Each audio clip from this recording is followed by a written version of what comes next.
রান্না কিচেন সবাইকে স্বাগত। আশা করি ভালো আছেন। আজকে তৈরি করব ডিম টমেটোর ঝুরি ভাজা। খুবই টেস্টি এবং খুবই মজাদার একটি রেসিপি। প্রথমে আমরা নিয়েছি এখানে একটি বড় সাইজের টমেটো, এভাবে পাতলা করে কুচি করে কেটে দিয়েছি এবং এখানে 4টে কাঁচা লঙ্কা কুচি করে দিয়েছি। আপনার ঝাল যেরকম খান ঠিক ওভাবেই ঝালটা বাড়িয়ে কমে দিয়ে নেবেন।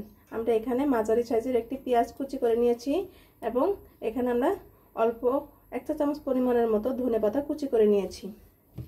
আর আমাদের লাগছে এখানে একটি ডিম আর এখানে প্রয়োজন মতো লবণ। প্রথমে আমরা সবটি পেঁয়াজ, কাঁচা লঙ্কা, ধনেপাতা এবং টমেটো একসাথে মিশিয়ে নেব।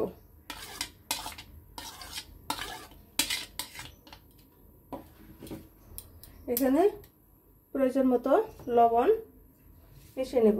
আমরা প্রথমে হাত দিয়ে ভালোভাবে এভাবে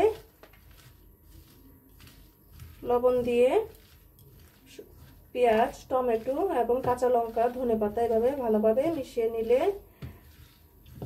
অনেক টেস্টটা বেড়ে যায়। আমাদের মাখানো হয়ে গিয়েছে। এখন আমরা এখানে একটি ডিম দিয়ে দিব।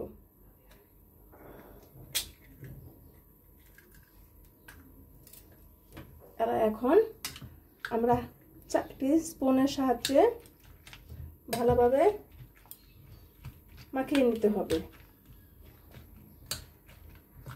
ডিম টমেটোর ঝুরি ভাজাটা গরম ভাতের সাথে অনেক ভালো লাগে।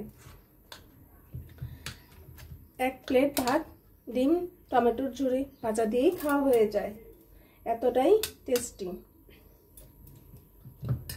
প্লিজ বন্ধুরা একটি সাবস্ক্রাইব করে দিবেন এবং একটি লাইক করে দিবেন। আপনারা আমার পাশে থাকবেন। নতুন রেসিপি নিয়ে আপনাদের সামনে হাজির হব। এখন আমাদের ডিমটা মাখানো হয়ে গিয়েছে। এখন আমরা ভেজে নেব। আমরা এখানে তেল দিয়ে দিয়েছি 1 চা চামচ পরিমাণের মতো।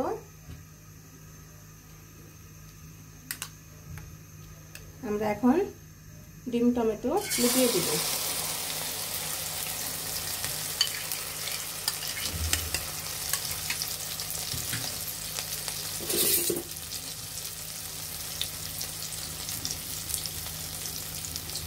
এভাবে ডিমটা ভেজে দিব।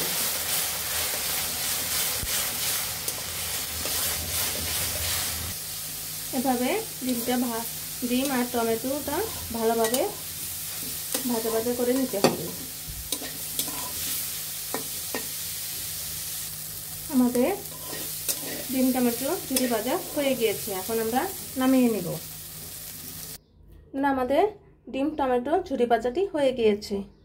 দেখতে যেমন সুন্দর হয়েছে, খেতেও অনেক টেস্টি হয়েছে। আপনারা গরম ভাতের সাথে অবশ্যই খেয়ে দেখবেন এবং কমেন্টসে জানাবেন ভিডিওটি কেমন হলো। ভিডিওটি দেখার জন্য ধন্যবাদ। Thank you.